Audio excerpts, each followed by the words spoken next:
This week, I started the internet's hardest wellness challenge, 75 Hard.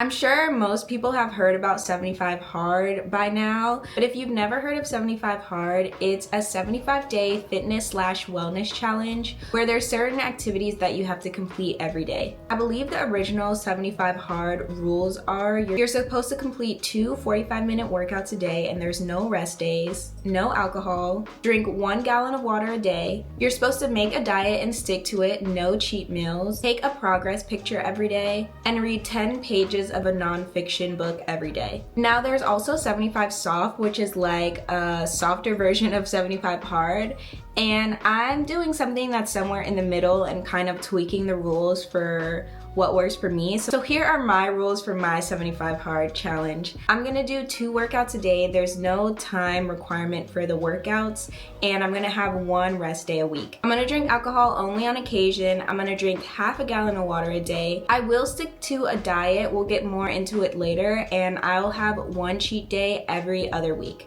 And I will stick to reading 10 pages of a nonfiction book for every single day. And I'm gonna be adding on journaling every day as a part of my 75 Hard challenge. So I started this challenge on Monday, and I wanted to make sure that I set myself up for success by prepping for my first week of the challenge on Sunday. I thought of all the excuses that I could have to not stick to the different requirements for the challenge.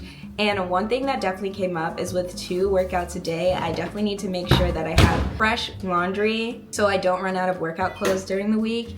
And I also wanted to make sure that I did a good grocery haul so that I had healthy foods to eat as part of my diet for the plan. And I also wanted to kind of meal prep, pre-cut some fruits and veggies up, and cook at least 1 dinner meal, because dinner is usually where I'm like, I don't have anything cooked, let me just order Chick-fil-A. The night before the challenge, I specifically wanted to schedule in all of the different activities of the challenge into my day the next day so I didn't forget to do them. So I made them a part of my to-do list, just like with all the other work that I had. And if you guys have seen previous videos, you know I like to time block my days. So I say like what time I'm gonna do which task. And lastly, I wanted to lay things out so that they were just easy for me to grab in the morning or jog my memory of like, oh, I need to do these things. So I laid out my workout outfit for the next day. I also put my yoga mat right in front of my workout clothes so that I could be triggered to like, oh, put these on and go to the gym. I took my journal and put it on my nightstand because I want to journal first thing in the morning. So I feel like it would help if I see the journal as soon as I wake up. And then I also made sure to fill up my water bottle. It's a half-gallon bottle of water. So I know if I drink the whole thing in one day, then I reached my water intake goal. So with everything set up, I was ready to start my first day of the challenge.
To touch a bit on why I'm doing 75 Hard. I don't really know other people's reasons for doing 75 Hard.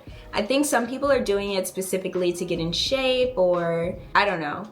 But I think the reason that I was drawn to do this challenge is because these are habits that I just want to do every day anyway.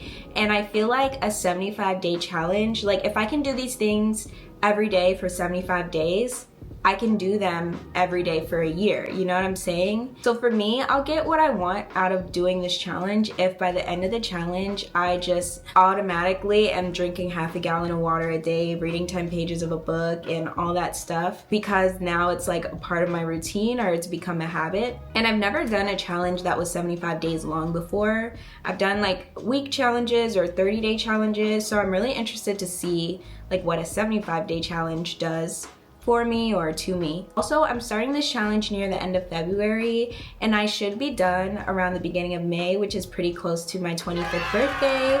So I feel like it's kind of a setup for my 25th birthday. Usually I do some type of challenge right before my birthday anyway, and this is just a more extreme one, I guess, which feels fitting for like my quarter life birthday or 25th birthday or whatever. And that's also why I decided to add in journaling, because journaling is something that I want to get back to doing every single day. And I'm hoping that through this challenge, I will be able to develop or get back into that habit again. I'm particularly excited for the reading 10 pages of a book every day, because according to my calculations, if I read 10 pages of a book every day, then I can read 750 pages of a book by the end of this challenge. And I have some books that I've been wanting to read, and I'm excited to see how many of them I can get through by the end of this challenge. I started with this book called Zag by Marty Neumeier. It's like a brand book, and I have a few other like brand or career related books that I want to read. So I'm starting with this, and I'm already on page 80, and it's like a 135 page book. So I should be done with it by the second week of this challenge. I also would like to read this book, Made to Stick. I can do a separate video or a follow-up where I get more into these books, but this is just a book on how to create and communicate lasting ideas. I also want to get through this book, Stop Stealing Sheep and Find Out How Type Works. It's just a book about typesetting that my boss recommended to me, and I think it would be cool to just learn a little bit of a foundation about design. And I've been putting it off, so hopefully I can get through this in this challenge.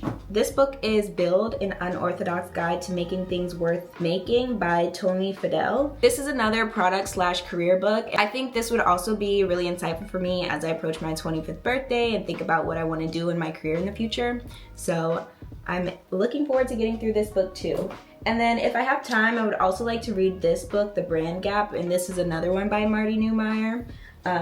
So yeah, hoping to get through all of these books in this challenge, and it's really manageable when you're just doing 10 pages a day. So for the past few months, I haven't been that good at drinking a lot of water every day, but I definitely notice a difference in how I look and feel when I drink more water. I'm actually recording this on day 5 of the challenge, and so far I'm able to get through drinking all the water every day, and I feel like it makes my face look less puffy and it just makes me feel better. But I am peeing a lot, so that is one of the side effects, I guess, of drinking that much water, which is why I opted for half a gallon and not a full gallon, because I just knew I would not be able to handle how many times I would have to pee if I was drinking a full gallon a day. And as for eating, I'm actually gonna get more into how I'm eating for this challenge next week, but I started using Noom. So my diet is just gonna be sticking to my calorie budget that I get from Noom and not going over that calorie budget. And I'm gonna try to stick to eating whole foods within that budget as much as possible. But beyond that, I don't have any strict dietary like restrictions or things I'm absolutely not eating or something I'm gonna eat every day. But I am hoping that through this challenge, I develop some more healthy eating habits that help me feel more energized and lose a few pounds. And for my workouts, I'm actually gonna be pretty loose in my workout regimen. I more so just wanna make sure that I'm getting activity twice a day. So one of them is gonna be an outside walk every single day, and then the other is more like a strength or stretching type of thing. But I don't have any specific amount of time that I'm gonna hold myself to working out, because I don't think the quality of your workout depends on how long it is. I just more so wanna make sure that I'm moving my body and paying attention to what my body needs on any specific day. So I am towards the end of the first week of this challenge, and so far I would say I thought that this challenge would take up more time than it actually does, but really it's just 5 things to make sure you do every day. So the majority of the day I'm not thinking about 75 hard. In the morning when I wake up, I start drinking water and journal. I go do my first workout. Towards the middle of the day, I go do my walk. I end the day by reading my 10 pages of a book at night, and through the day I'm eating, but I would have been eating anyway if I wasn't doing this challenge.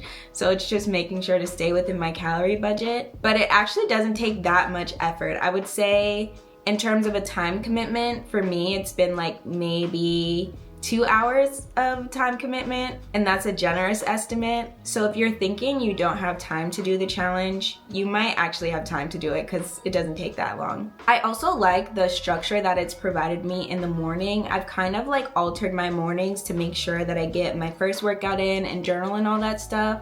And it's motivated me to wake up a little bit earlier. I was waking up around like 7 o'clock before this, and now I'm waking up closer to 6 o'clock, which I actually like because I feel like I'm more productive in the morning.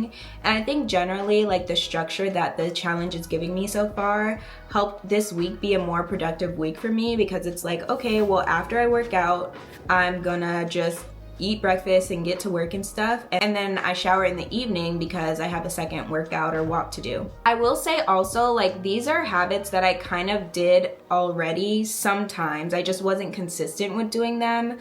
But I do journal sometimes, I do read sometimes, I do work out sometimes. I just wasn't doing it every single day. And so I think that might be why it's a little bit easier of an adjustment for me. And I think the hardest part is just gonna be doing it every day, because like on Friday, for example, I started to be like, it's the end of the week, I wanna be more lenient. Can I skip some of these things? Or I almost forgot to do my second workout yesterday. I forgot to do my second workout today, and now it's 6 o'clock, but I have to go anyway because I can't not do the challenge. My mom is gonna be mad because she doesn't like me going on walks when it's dark out, and she's gonna watch this. Sorry, mommy.